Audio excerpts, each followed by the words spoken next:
Southeast Asian heads of government have held the first session of a four-day summit taking place this week with visiting global leaders including U.S. President Joe Biden, as the region is witnessing a growing rivalry between China and Western powers. President Joe Biden hailed the launch of a new U.S.-ASEAN pact as a critical step towards tackling what he called the issues of our time. The will of the U.S. was clear as early as the beginning of the summit, as Biden's statement clarified the involvement of his country in focusing on the Indo-Pacific region, which, as they said, will guarantee an international order. Today, we take another critical step, beginning a new era in our cooperation with the launch of the U.S.-ASEAN Comprehensive Strategic Partnership.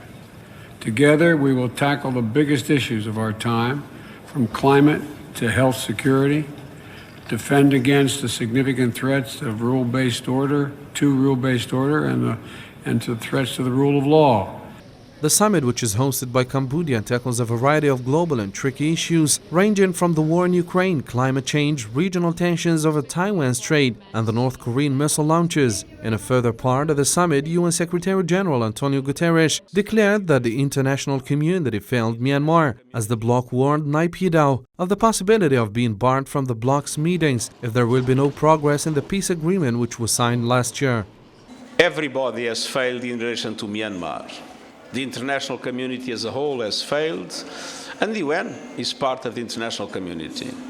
It is dramatic to see the suffering of the Myanmarese people.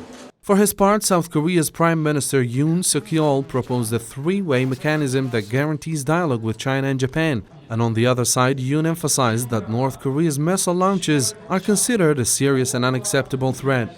Any unilateral change in the status coup by force should never be tolerated. Peace and stability in the Indo-Pacific region is directly related to our survival and prosperity. On the same summit, Ukrainian foreign minister signed an amity and cooperation treaty with ASEAN bloc that Ukraine still seeks to strengthen its ties with. On the other hand, Russian Foreign Minister Sergei Lavrov is expected to attend one of the meetings amid the repeated calls of Kuleba to condemn the Russian military operation. ASEAN leaders also discussed other tensions in the region, including the Korean Peninsula and Taiwan, and agreed in principle to admit East Timor as the group's 11th member.